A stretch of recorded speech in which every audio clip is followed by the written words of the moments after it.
বাপেরা নওজওয়ানেরা আল্লাহ পাকের কাছে আমরা জানতে চাই ও রব্বি আল্লাহ পাক আপনি আমাদের খালেক ও মালিক আপনার দাসত্বটা কি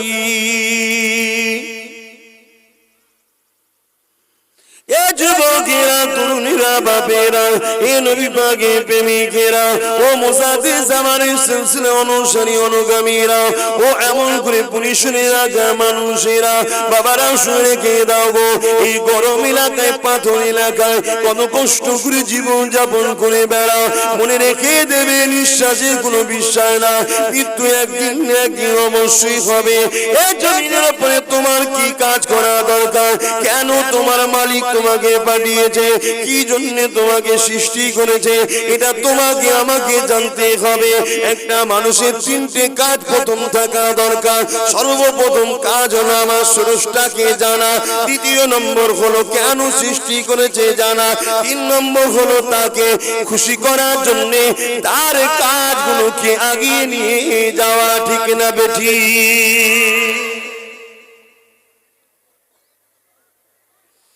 বাপেরা নওজওয়ান তরুণেরা শুনে কে দেন গো এ আমার দেশবাসীরা গা মানুষেরা বাবারা আমার আল্লাহ আমাদেরকে সৃষ্টি করেছে ইল্লা লিয়াবুদু শুধুমাত্র তিনার দাসত্ব করার জন্য এ যুবকেরা আল্লাহ পাকের দাসত্বটা কি আমার আল্লাহ পাক জানিয়ে দিলে এ দুনিয়া মানুষেরা আমি তোমাদেরকে জানিয়ে দিলাম লাকাদ কানা লাকুম ফি রাসূলিল্লাহি উসওয়াতুন হাসানা অপর এক আয়াত আল্লাহ পাক জানিয়ে দিলে মাতাকুমুর রাসূল ফাখুযুহু ওয়া মা নাহাকুম আনহু ফান্তাহু কেন তোমাদেরকে সৃষ্টি করেছি ইল্লা লিয়াবুদুন আমার দাসত্ব করার জন্য আর আমার দাসত্বটা কি তোমরা জানবে কি করে এক কথাতে আমি আল্লাহ তোমাদেরকে জানিয়ে দিলাম আমার নবী যেটা আদেশ করেছে মেনে নাও আমার মুহাম্মদ যেটা নিষেধ করেছে ছেড়ে দাও এতেই তোমরা কামিয়াবি হবে আরো জোরে বলুন সুবহান তাহলে কার আদেশ মানতে হবে আর কার নিষেধ ছাড়তে হবে বলুন রাসূলের পাক সাল্লাল্লাহু আলাইহি ওয়াসাল্লাম রাসূলের আদেশটা মেনে নিতে কে হুকুম করলো জমিন আসমান কায়নাত এবং আমাদের সৃষ্টিকর্তা ঠিক না বেটি দিন দুনিয়ায় হায়াত আছে মাথাটা নত করে দাও গো চোখ দিয়ে পানিটা ছেড়ে দাও গো রুকুটা দিয়ে দাও গো কার কাছে মাথা নত করবে গাছের কাছে না সূর্যের কাছে না চাঁদের কাছে না মানুষের কাছে না পীরের কাছে না ওলির কাছে না বাপমার কাছে না স্বামীর কাছে না এ যুবকেরা নবীর কাছে না না না সিজদা অন্য কারো জন্য না একমাত্র খালিক ও মালিক আল্লাহর কাছে মাথা নত করো রব্বি রব্বি রব্বি রব্বি করে আওয়াজ তোলো চোখের কোণা দিয়ে পানি ছেড়ে দাও ওগো আমার আল্লাহ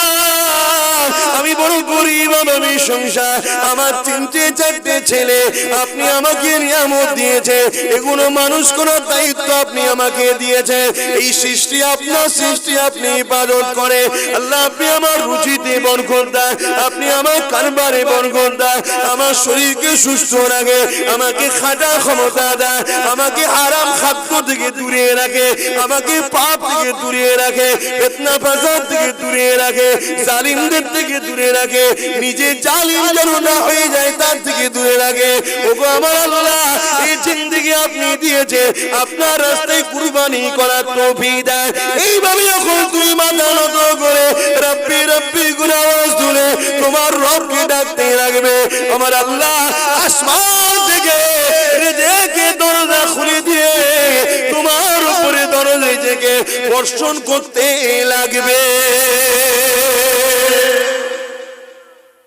এবং তোমাকে সমস্ত মুসিবত থেকে পাপ থেকে আল্লাহ তোমায় হেফাজত করবে আর পরকালে তোমার জন্য চির শান্তির জান্নাত দেবে জোরে বলুন সুবহানাল্লাহ বাপেরা নওজওয়ানেরা তাহলে আমরা যদি জিন্দেগিটা আল্লাহকে খুশি করার জন্য খরচ করতে পারি তাহলে পরকালে আল্লাহ আমাদের জন্য চির শান্তি জান্নাত দিয়ে দেবে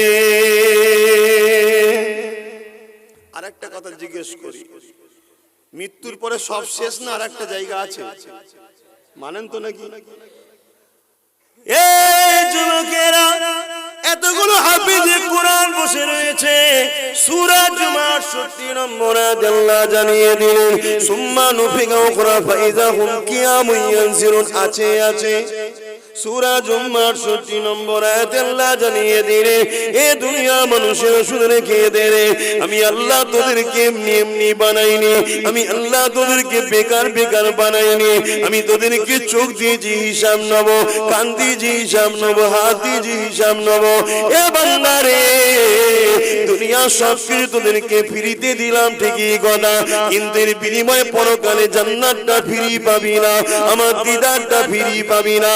তোরা যদি দুনিয়া যদি আমাকে ভালোবাসি, পিয়ার করি, লাভ করি, তাহলে আমি আল্লাহ তোদেরকে পরকালে হিসাব নেব। বান্দা, এই চোখকে তুই হিফাজত করেছিলি, এই জবান দিয়ে তুই আমার কথা বলেছিলি, এই জবানে আলেমদেরকে সালাম দিয়েছিলি, এই জবানে তুই ভ্রাতৃত্বের কথা বলেছিলি, এই জবানে মানবতার কথা বলেছিলি, এই জবানে প্রেমের কথা বলেছিলি, এই জবান দিয়ে কাউকে আঘাত দিস না। এ বান্দা শুনে রেখে দে, তাহলে আমি আল্লাহ তোকে পরকালে জান্নাতটা দিয়ে দেব। আল্লাহ নবী জানিয়ে দিলেন মুসলমান কাকে বলে।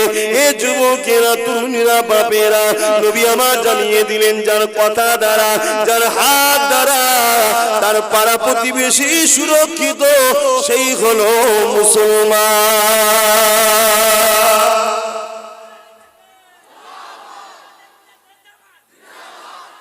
আল্লাহ বলেন, কার কথা দ্বারা আর কার হাত দ্বারা পাড়া প্রতিবেশী সুরক্ষিত আছে গো?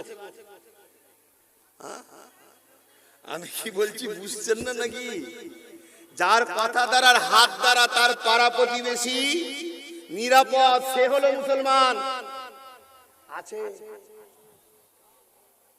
এ নজর তরুণেরা, এ নবী পাকের প্রেমিকেরা, বাবারা শুনে রেখে দাও গো, ইসলাম আমাদেরকে কি শিখিয়েছে শোনো। আমার রাসূল পাক সাল্লাল্লাহু আলাইহি ওয়াসাল্লাম যা করেছে আমাদেরকে করতে হবে, নবী আমার যা নিষেধ করেছে ছেড়ে দিতে হবে। আল্লাহ নবী নবী দা নবী মদিনা নববী শরীফে বসে আছে, এমন সময় নবী পাকের কানে একটা কান্নার আওয়াজ আসলো। আল্লাহ নবী সাহাবাদেরকে বলতে লাগলেন, বাবারা কে কাঁদে, না বাবা। সাহাবাদেরকে সাথে করে নিয়ে আল্লাহ নবী রওনা দিতে লাগলো। এমন সময় একটা বাড়ির কাছে যেতে লাগলো, যে বাড়ি থেকে মহিলার কান্নার আওয়াজ আসছে। আল্লাহ নবী মহিলাকে বলতে লাগলে, বাড়ির বাইরে থেকে আওয়াজ দিতে লাগলেন, কে মা, কেন কাঁদেন মা, কি হয়েছে মা? ওই মহিলা ঘরের ভেতর থেকে বলতে লাগলো, কে আপনি, কি খবর নিয়ে এসেছে? ওই আল্লাহ নবী নিজের পরিচয়টা দিয়ে বলতে লাগলে, মা আপনি কেন কাঁদেন, কি হয়েছে আপনার? আল্লাহ নবী বলেছিলেন, মা কেন কাঁদেন আমি কি জানতে পারি? ওই মহিলা বললেন, কে আপনি, রাত্রিরে আমার খোঁজ নিতে এসেছে। আল্লাহ নবী নিজের পরিচয়টা দিল, ওই মহিলাটা দরজাটা খুলে দিল। আল্লাহ নবী জানতে চাইলেন ওই মহিলাটা কি বলেছিলেন। এ যুবকেরা, বাপেরা, ইতিহাস শোনো গো, গল্প বলতে আসি না, এই ইতিহাসটা শুনে যাও। আল্লাহ নবী জানিয়ে দিয়েছিলেন, এই মহিলাটা নবীকে জানালে, হুজুর আমার স্বামী ইন্তেকাল হয়ে গেছে, আমার একটা বাচ্চা রয়েছে, সংসারটা বড় গরিবী সংসার, অভাব সংসার। এই রাত্রিরে যখন বাচ্চাকে খিদা পায়, খাবার কিছু নাই, এই সময় পাত্রে পানি দিয়ে চুলাতে উঠোনেতে বসিয়ে দিই। বাচ্চা মনে করে মা রান্না করতে লেগেছে, কাঁদতে কাঁদতে ঘুমিয়ে পড়ে। আমি পাত্রটাকে নাবিয়ে দিই, বাচ্চার পাশে বসে জামা শুয়ে পড়ি। হুজুর এইভাবে কয়েকদিন চলতে লেগেছে। আজকে দিনও আমার বাচ্চা কাঁদতে ছিল, এমন সময় পাত্রটাকে চুলোতে বসিয়ে দিলাম, কোনো আগুনও নয়, শুধু পানি দিয়েছি। এমন করে বাচ্চা মনে করে মা রান্না করতে লেগেছে। হঠাৎ করে বাচ্চার কান্না থেমে গেল। হুজুর আমি মনে করলাম বাচ্চা ঘুমিয়ে পড়েছে, আমি মা পাত্র নেপিয়ে দিয়ে বাচ্চার পাশে ঘুমাবো বলে ফিরে আসলাম, প্রতিদিন যেটা করে থাকি। এসে কিন্তু আজকে দেখি আমার বাচ্চা ওই জায়গায় না। ইয়া রাসূলুল্লাহ, হাবিবাল্লাহ, আমি আমার বাচ্চাকে পাই না বলে কাঁদতে লেগেছি। আল্লাহ নবী বলেছেন, মা কেন না গো, তোমার বাচ্চা এমন করে খেলা করতে করতে বাইরে বেরিয়ে গেছে, ওই দিকে যাও। নবী বললেন, বাদে গেল। এমন করে স্ত্রীটা ওই মহিলাটা গিয়ে দেখে বাচ্চাটা খেলাধুলা করতে লেগেছে। তাকে বুকে করে জড়িয়ে ধরে চুমা দিয়ে আদর করে আল্লাহ নবীর সামনে দাঁড়িয়ে যায়।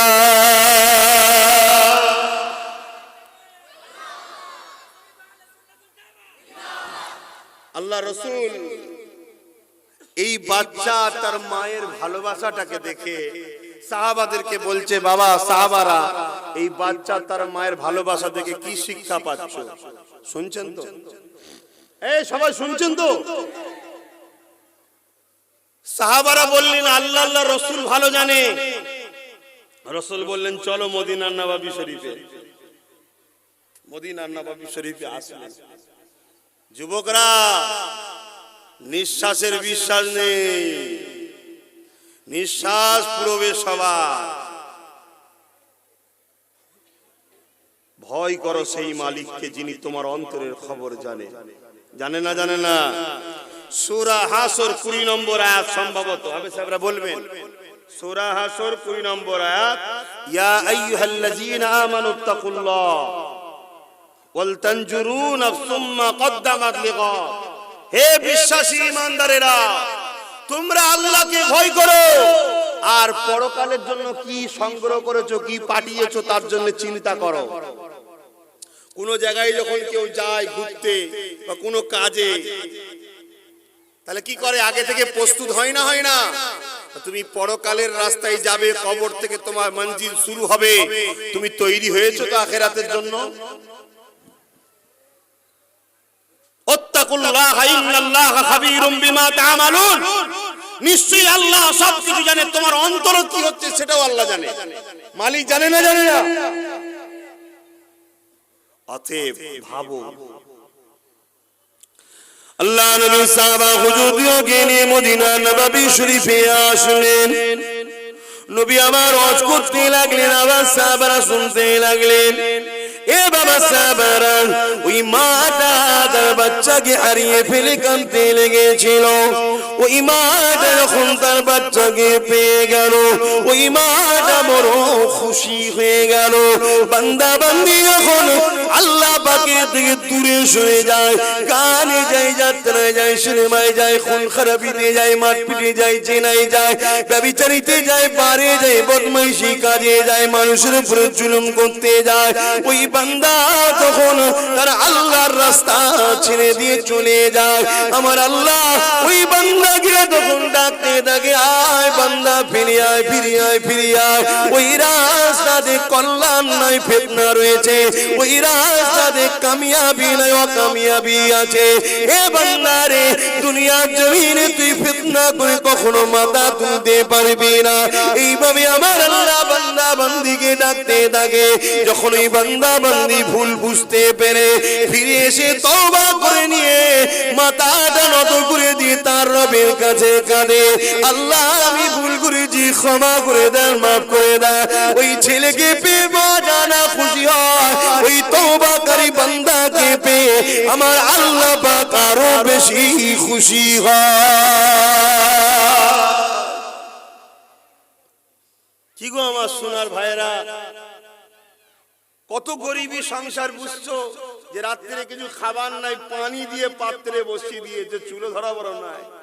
তথাপিও তারা আল্লাহর বিরুদ্ধে যায় না, চুরিতে যায় না, জুলুমে যায় না, লুটে যায় না, মারপিটে যায় না, হারাম ইনকামে যায় না। তো ভাইরা আমার, আমি যে কথা বলছিলাম,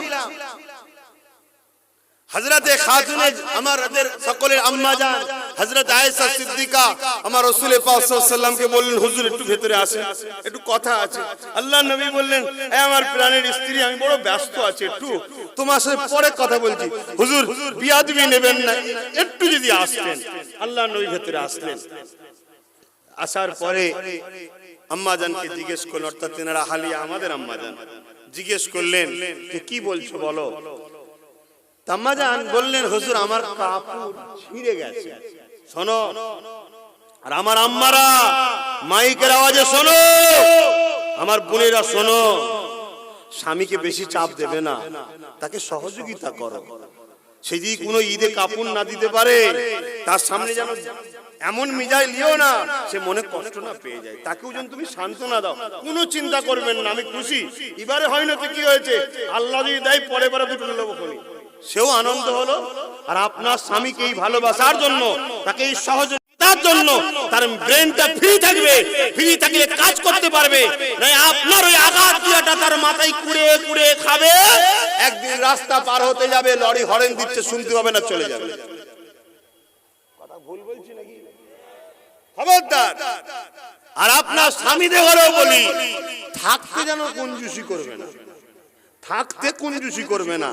একটা স্ত্রীকে দিয়ে তুমি কাপড় কিনে দাও, গুনাহ নয়, নেকি হবে, সওয়াব হবে। জোরে বলুন সুবহানাল্লাহ।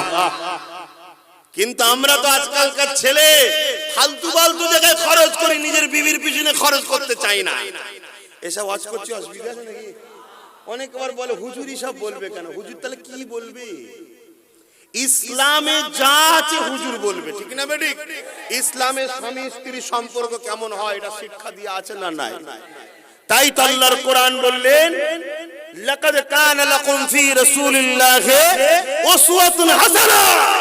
সবথেকে উত্তম মডেল হলো মুহাম্মদ রাসূল। জোরে বলুন সুবহানাল্লাহ। পৃথিবীর সংসারগুলো কেমন হবে? আমার রাসূল যেভাবে সংসার করেছে। জোরে বলুন সুবহানাল্লাহ। পৃথিবীর স্বামী স্ত্রী সম্পর্ক কেমন হবে? আমার রাসূল তিনার স্বামী স্ত্রীর যে সম্পর্ক ছিল তেমন হবে। পৃথিবীর বাপেরা কেমন হবে? রাসূল যেমন ফাতেমার বাপ ছিল তেমন হবে। পৃথিবীর নানারা কেমন হবে? ইমাম হাসান হোসেনের নানা মুহাম্মদ রাসূল যেমন ছিল। পৃথিবীর নেতারা কেমন হবে? মুহাম্মদ রাসূল যেভাবে ছিল সেভাবে হবে। জোরে বলুন সুবহানাল্লাহ। মুহাম্মদ রাসূল ছাড়া অন্য কোন মডেল দ্বিতীয় নাই। আল্লাহ পাঠাইলে তুমি খুঁজতো কোথায়? আব্বাস সিদ্দিকী মডেল নয়, আব্বাস সিদ্দিকী হলো রাসূলের দ্বীনের একজন কর্মচারী। চেষ্টা করছি যাতে আমার কাজটাকে আমার মোস্তফা জানে রহমত পছন্দ করলা, এই তোর কাজ ভালো লেগেছে, চ আমার সাথে জান্নাত যাবি, ব্যাস কাল বেড়া পার হয়ে যাবে। আর যদি বলে পছন্দ নয়, লা হাওলা ওয়ালা কুওয়াতা ইল্লা বিল্লাহিল আলিয়্যিল আযীম, জিন্দেগি সব বরবাদ হয়ে যাবে, সব বরবাদ। কার বেটা কার ছেলে কত লোক ভালোবাসে কেউ চিনবে না। কিয়ামতের দিনে এই বাপ তার ছেলেকে দেখে পালাবে, কিয়ামতের দিনে এই ভাই তার ভাইকে দেখে পালাবে, কিয়ামতের দিনে এই বোন তার ভাইকে দেখে, ভাই বোনকে দেখে, স্বামী স্ত্রীকে দেখে পালাবে, কেউ আপন নয়। মুহাম্মদ রাসূল যদি বলে আল্লাহ ও আমার ছিল, ব্যাস ওর বেড়া পার হয়ে যাবে। জোরে বলুন সুবহানাল্লাহ, আরো জোরে বলুন সুবহানাল্লাহ। মুহাম্মদ রাসূলের গোলামরা বলুন সুবহানাল্লাহ। নারে তাকবীর, নারে তাকবীর। বিশ্বনবীর বিজয়, বিশ্বনবীর বিজয়, বিশ্বনবীর কর্মধারা দিকে দিকে ছড়িয়ে দিন, বিশ্বনবীর কর্মধারা দিকে দিকে ছড়িয়ে দিন। নারে তাকবীর। আহা, সেই রাসূলকে ধরো বাপেরা, যুবকরা, সেই রাসূলকে ধরেছিল যারা পৃথিবীর বুকে সবথেকে পিছিয়ে পড়া মানুষ ছিল, যারা পৃথিবীর বুকে সবথেকে শ্রেষ্ঠ হয়ে গেছিল, তারা রাসূল ধরার জন্য। জোরে বলুন সুবহানাল্লাহ। আজ আমরা রাসূল ছেড়ে দিয়েছি বলেই তো আমাদের এই দুর্দশা। আমরা সেই নেতাকে ছেড়েছি না ছাড়িনি? কথা বলুন। আমরা নামাজে শুধু তিনাকে রেখেছি আর মাহফিলে রেখেছি, বাকি সব জায়গায় তো সেই নেতাকে ছেড়ে দিয়েছি। সংসার কার সংসার? এটা ব্যবসা কার ব্যবসা? এটা তোমার জিন্দেগির প্রতিটা মাকসাদ তো তোমার রাসূলকে দেখে হবে। আরে বাবিরা, নওজওয়ানেরা, আম্মা হযরত আয়েশা সিদ্দিকা রাদিয়াল্লাহু তাআলা আনহা কি বলেছিলেন? ইয়া রাসূলুল্লাহ, হাবিবাল্লাহ, হুজুর পরনার আমার কাপড় নাই, কাপড়টা আমার ছিঁড়ে গেছে। আল্লাহ নবী কি বলেছিল? আয়েশা রে, দুনিয়া চাও না আখিরাত চাও? যদি দুনিয়া চাও আয়েশা বলো, আমি আল্লাহ পাকে দোয়া করে দিই, উহুদ পাহাড়কে আল্লাহ সোনা বানিয়ে দেবে। আয়েশা তোমাকে মালিকানা দিয়ে দেওয়া হবে, ভাঙিয়ে ভাঙিয়ে খরচ করবে। আম্মা জান আয়েশা এই কথা শোনার পরে কাঁদতে লাগলে, ইয়া রাসূলুল্লাহ, হাবিবাল্লাহ, আয়েশা জানমার আপনার কদমে কুরবান হয়ে যা, আয়েশা বাবা আপনার কদমে কুরবান হয়ে যা। ইয়া রাসূলুল্লাহ, হাবিবাল্লাহ, আমি দ্বন্দ্ব চাই না, আমি আপনাকে ডেকেছি এই কাপড়টা সেলাই যে করব, বাতি জ্বালাবার মতো মশলা না, তখন কারেন্ট ছিল না, তেল ছিল, কিন্তু ওই তেলের সিস্টেমে বিদ্যুৎ ছিল না গো, আলো জ্বালাবার ব্যবস্থা ছিল না, তখন মশলা সিস্টেম ছিল, ওইটা তো শেষ হয়ে গেছে। সিলাইটা যে করবো কারেন্টে, আলোটা নাই, বাতিটা নাই, আমল করে লাইটটা জ্বলে না, ওই যে নম্ফ বলেন যেটা বলেন জ্বালাবার না। ইয়া রাসূলুল্লাহ হাবিবাল্লাহ, আপনাকে দেখেছি, আপনি বলেন নূরের নবী, আপনার চেহারা দিয়ে আলো বেরিয়ে আমার ঘর আলোকিত হয়েছে, ওই আলোতে বসে বসে আমি আয়েশা কাপড়টা সেলাই করে নেব। আল্লাহ আল্লাহ। এখানে একটা প্রমাণ হলো রসুল নূর। মানেন তো নাকি? এই মানেন তো নাকি? না ভাই, এলে ঝগড়া করেন, খবরদার এইসব ঝগড়া করবেন না। এই যদি কেউ রসুলকে যদি নূর বলে, রসুলের শানকে যদি কেউ বলে, এতে তো আমাদের খুশি হওয়া দরকার। হিংসা করছেন কেন? তো যাক, তাহলে সেই জায়গায় আম্মা জান, তাহলে রসুলের ঘরের অবস্থা দেখছে। এরকম গরিব আপনার পুলিশে কেউ আছে? গরিব জানি, এরকম গরিব আছে, তথাপিও তারা আল্লাহর উপরে খুশি না বেজার। এবারে একটু আসুন আমার রাসূলুল্লাহর বেটির একটা কথা বলি, কেননা আজকে দিনে ইসলামের দুশমনেরা, এমন করে ইবলিসের অনুসারীরা আমাদের মা বোনগুলোকে টার্গেট করেছে, ঠিক না বেটি? ছেলেগুলোকে তো টিভির সামনে বসিয়ে দিল, চায়ের দোকানে বসিয়ে দিল, গান বাজনাতে বসিয়ে দিল, পার্কে সিনেমাতে বসিয়ে দিল, মদের আড্ডায় বসিয়ে দিল, দুনিয়ার পাপ জায়গায় তো ছেলেগুলোকে ঢুকিয়ে দিল, পরচর্চা পরনিন্দায় তো লাগিয়ে দিল, মারপিটে তো লাগিয়ে দিল, গেজা সুদ লোন ঘুষে তো ধরিয়ে দিল। এবারে মা বোনগুলোকে ঘর থেকে বার করতে লাগলো, কেননা জালিমরা জানে, ইসলামের দুশমনেরা জানে, নারীদের দোয়া ছেলেদের থেকে বেশি কবুল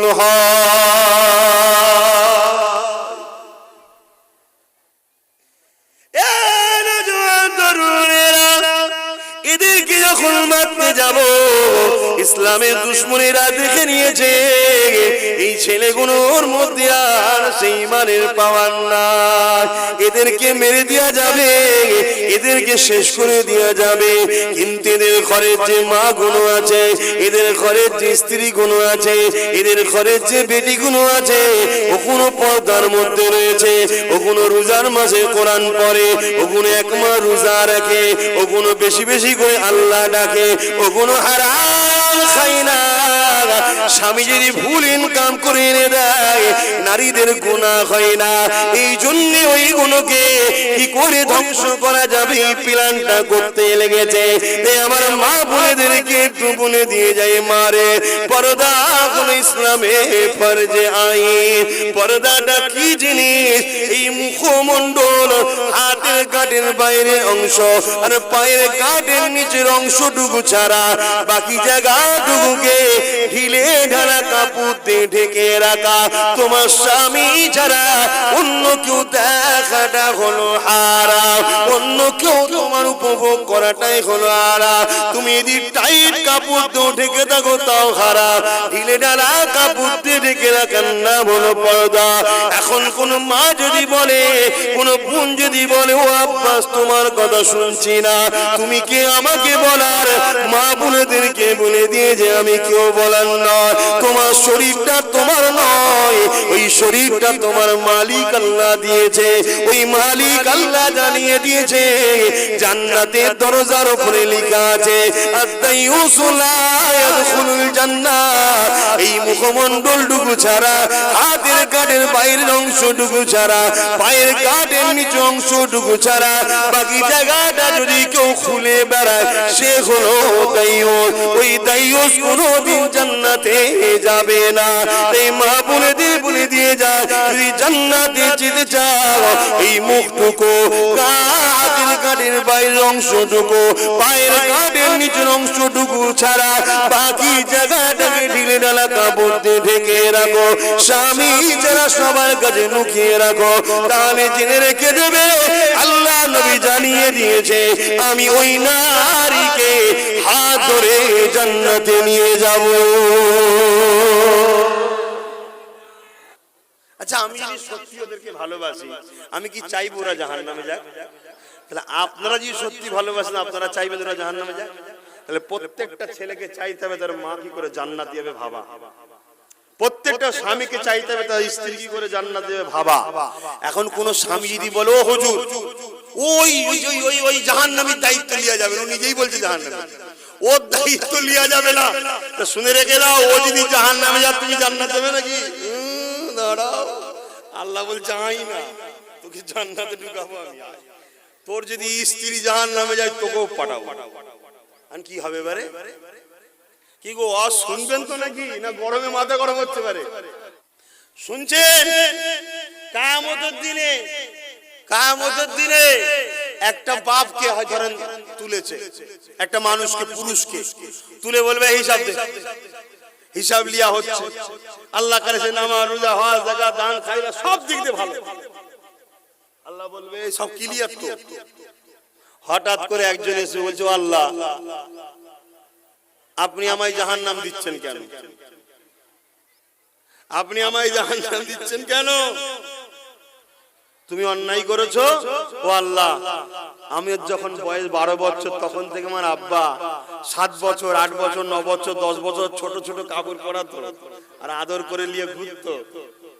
শুনছেন তো? মেলায় নিয়ে যেত, পার্কে নিয়ে যেত, টিভি দেখাতো, মোবাইল ধরিয়ে দিত। আমি 13 বছর বয়স হয়েছে তখনও রোকেনে, 14 বছর রোকেনে, 15 বছর পার্কে গেছি একা একা বন্ধুদের সঙ্গে। এই কোথায় গেছিরা? একটু বন্ধুদের সঙ্গে ঘুরতে গেছিলাম। আচ্ছা ঠিক আছে, কিচ্ছু বলেনি। আল্লাহ এই যা পাপ করেছে এর জন্য আমার বাপ দূষিত। যদি টাইট দিতে হতো তা আমার বাপ যাবে জান্নাতে আর আমি যাব জাহান্নামে। তা আমার সবকিছু কাজের জন্য আসামি তো। আল্লাহ বলবে ঠিক বলেছে, ফেরেশতার বাপকে ওর সাথে। যুবকরা কি বলছো? গল্প করছি, এই গল্প করছি। আব্বাস সিদ্দিকীর মনে মাথা খারাপ হয়ে গেছে, ভুলভাল বকছে না? হ্যাঁ, কি মনে করছো? কেউ কেউ যদি মনে করো আব্বাস সিদ্দিকী যখন সময় আসবে দেখা যাবে, এই যুবক কি দেখবে তুমি? এখান থেকে ঘরে উঠে যেতে পারবে কোনো গ্যারান্টি নাই। এক আল্লাহর ওলি তার মুরিদকে শিক্ষা দিচ্ছে। মুরিদ বলছে হুজুর রুকু দিয়েছি, সিজদা দিবার আগে মৃত্যু হতে পারে। পীর বলছে আরো আগে। কতটা হুজুর? আবার দাঁড়াবো তার আগে।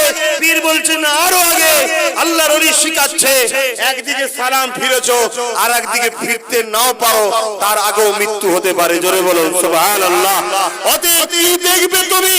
আজ তুমি আল্লাহকে ভালোবাসছো, আজ তুমি এই মাহফিলে এসেছো, কাল তোমার কপালে এই মাহফিলে নাও আসা হতে পারে।